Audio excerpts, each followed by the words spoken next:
Assalamualaikum warahmatullahi wabarakatuh. Saya Konita dari kelas Jurnalistik 3C dengan NIM 12240501117. Saya akan menjelaskan teori 21 teori komunikasi beserta dengan contohnya. Yang pertama adalah teori strukturasi.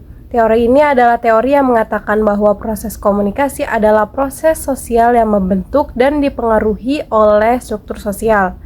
Misalnya dalam kelompok kerja, komunikasi terbentuk oleh aturan atau norma-norma tertentu. Yang kedua adalah teori budaya organisasi.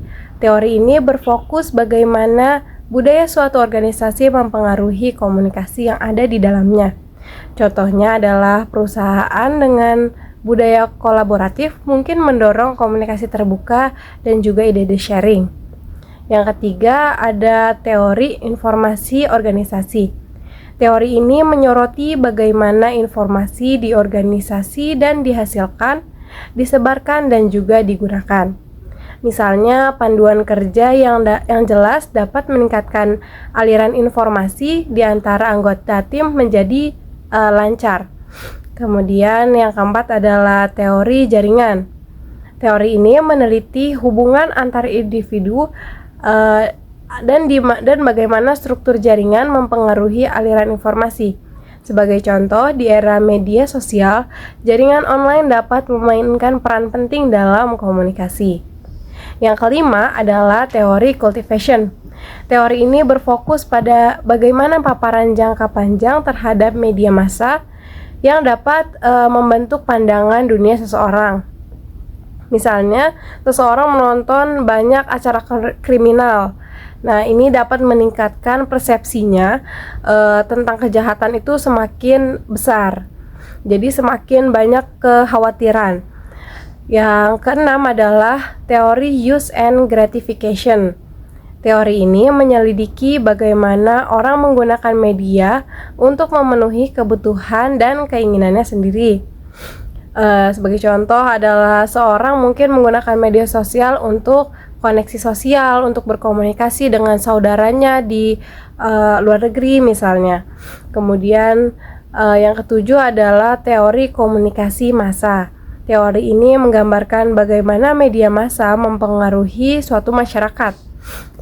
Misalnya adalah liputan media terhadap satu isu dapat mempengaruhi opini publik. Atau misalnya dengan topik-topik yang sekarang sedang hangat yaitu pemilu 2024.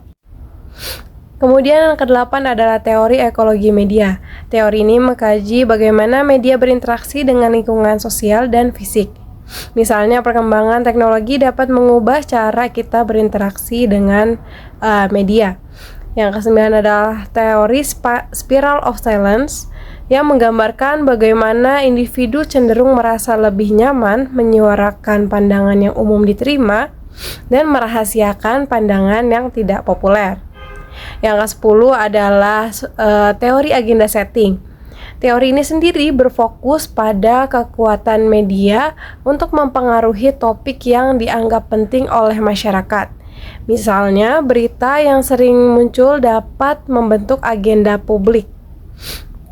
Yang ke-11 adalah teori social learning, yakni menyatakan bahwa orang belajar melalui pengamatan dan peniruan dari perilaku orang lain.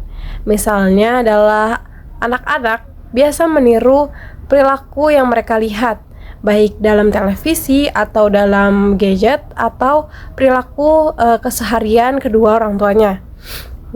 Kemudian teori ke-12 yakni teori phase negotiation. Teori ini menjelaskan bagaimana individu mengelola citra diri atau face mereka selama berinteraksi komunikasi, terutama dalam budaya yang berbeda. Yang ke-13 adalah teori anxiety management, membahas bagaimana orang mengelola kecemasan komunikatif. Sebagai contohnya adalah seseorang mungkin menggunakan humor untuk mengatasi kecemasan dalam situasi sosial. Dan yang ke-14 adalah teori conversation. Nah, teori conversation ini menjelaskan sejauh mana individu merasa terbatas dalam berkomunikasi. Contohnya adalah Seseorang mungkin merasa sulit membahas topik tertentu dengan orang yang baru ia kenal. Teori yang ke-15 adalah teori expectancy violation. Teori ini menyelidiki reaksi individu ketika harapan mereka tentang perilaku komunikatif seseorang yang dilanggar. Misalnya seseorang yang biasanya pendiam, tiba-tiba bisa menjadi sangat aktif dan berbicara sangat banyak. Yang ke-16 adalah teori high context and low context. Teori ini menyatakan bahwa budaya dapat diklarifikasikan sebagai high context, lebih banyak informasi tersirat, atau low context, lebih banyak informasi yang eksplisit. Kemudian ada yang ke-17, teori communication accommodation, menjelaskan bagaimana orang dapat menyesuaikan gaya berkomunikasi mereka sesuai dengan orang lain untuk mencapai pemahaman yang lebih baik. Misalnya kita berkomunikasi dengan orang yang lebih tua, kita menyesuaikan bahasanya menjadi lebih sopan dan lain sebagainya. Kemudian yang ke-19 adalah teori penetrasi sosial, membahas proses pengungkapan diri dalam hubungan dan bagaimana tingkat kedalaman informasi bertambah seiring berjalannya waktu. Yang ke-20 adalah teori cognitive dissonance, yakni menjelaskan ketidaknyamanan yang dirasakan seseorang ketika ada konflik antara keyakinan atau nilai yang mereka pegang dengan informasi yang baru mereka terima. Misalnya seorang perokok yang mengetahui bahwa rokok itu tidak baik, tapi ada perang batin di dalam tubuhnya. Yang ke-20 adalah teori cognitive dissonance, yakni menjelaskan ketidaknyamanan yang dirasakan seseorang ketika ada konflik antara keyakinan yang dipegang oleh dirinya atau nilai yang mereka pegang dengan informasi yang baru mereka terima. Misalnya seorang perokok yang mengetahui bahwa rokok itu tidak baik, tapi masih tetap merokok, dan akhirnya terjadi perang batin antara dia dengan dirinya. Kemudian ada teori konvergensi simbolik. Teori ini adalah teori yang menekankan peran simbol dalam komunikasi dan bagaimana makna berkembang melalui proses konvergensi simbolik bersama.